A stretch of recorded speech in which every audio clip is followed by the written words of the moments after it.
Тәуелсіздік бабалар аңсауы, ұрпақтың қолы жеткен киелі кезең.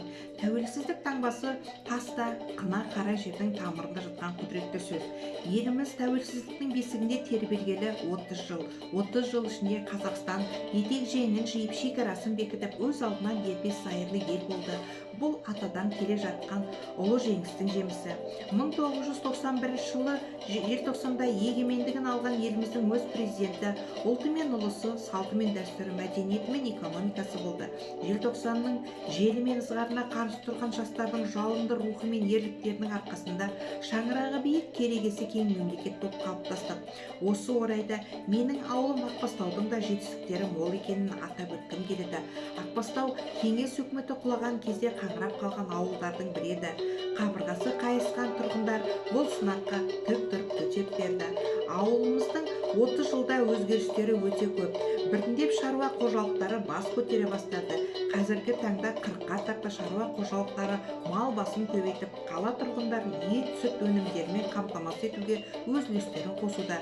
Жылдағы дәстүрлі ауыл береке жәрмеңкелеріне жоспар бойынша өнімдерін жеткізу жұмыстарын атқаруда.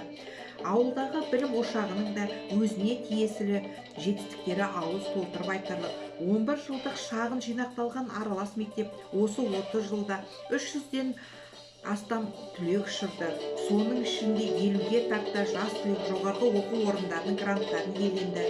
Сонымен қатар марапаттау қағазының иеленген түлектеріміз де біздің мақтанышымыз.